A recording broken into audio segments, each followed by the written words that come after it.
কিউবার president Miguel Diaz ক্যানেল এবং তার পরিবারের কয়েকজন সদস্যের উপর নতুন নিষেধাজ্ঞা আরোপ করেছে যুক্তরাষ্ট্র। পাশাপাশি সাবেক প্রেসিডেন্ট রাউল কাস্ত্রোর পরিবারের সদস্য, কিউবার সামরিক বাহিনী, সরকারি প্রতিষ্ঠান ও বিভিন্ন সংস্থাকেও নিষেধাজ্ঞার আওতায় আনা হয়েছে। এর মধ্যেই মার্কিন প্রেসিডেন্ট ডোনাল্ড ট্রাম্প জানিয়েছেন, ইরান ইস্যুর পর কিউবার বিষয়েও ব্যবস্থা নেবে ওয়াশিংটন।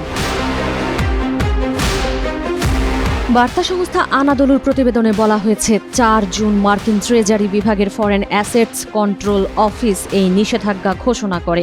সংস্থাটি কিউবার প্রেসিডেন্ট মিগুয়েল দিয়াজ ক্যানেল এবং তার স্ত্রী লিজ কুয়েস্তা পেরাজা এবং ছেলে ম্যানুয়েল অ্যানিজো কুয়েস্তাকে স্পেশালি ডিজাইনেটেড ন্যাশনালস তালিকাভুক্ত করেছে।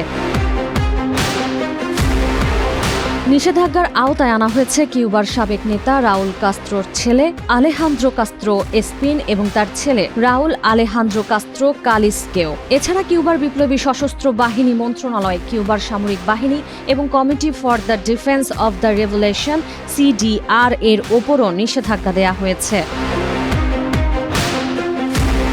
নতুন নিষেধাজ্ঞার তালিকায় রয়েছে রাষ্ট্র সমর্থিত খনি শিল্প প্রতিষ্ঠান Minera La Victoria SA, Cuban institute of friendship with the peoples ICAP এবং এর ভ্রমণ বিষয়ক সহযোগী প্রতিষ্ঠান আমিস্তুর কিউবা SA। এদিকে ৪ জুন হোয়াইট হাউসে সাংবাদিকদের সঙ্গে কথা বলতে গিয়ে ট্রাম্প বলেন, ইরান সংক্রান্ত কাজ শেষ করার পর আমরা কিউবার বিষয়েও নজর দেব। কিউবা কার্যত ভেঙে পড়েছে। আমরা আগে ইরানের বিষয়টি সামলাবো, এরপর কিউবার দিকে নজর দেব।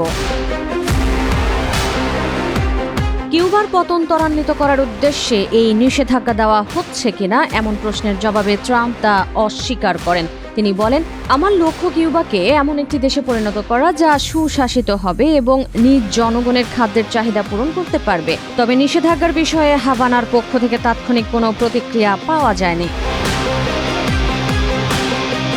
অন্যদিকে মার্কিন পররাষ্ট্রমন্ত্রী মার্কো রুবিও এক বিবৃতিতে অভিযোগ করেন, কিউবা দীর্ঘদিন ধরে যুক্তরাষ্ট্রের বিরুদ্ধে রাজনৈতিক, আদর্শিক ও প্রাতিষ্ঠানিক যুদ্ধ চালিয়ে যাচ্ছে।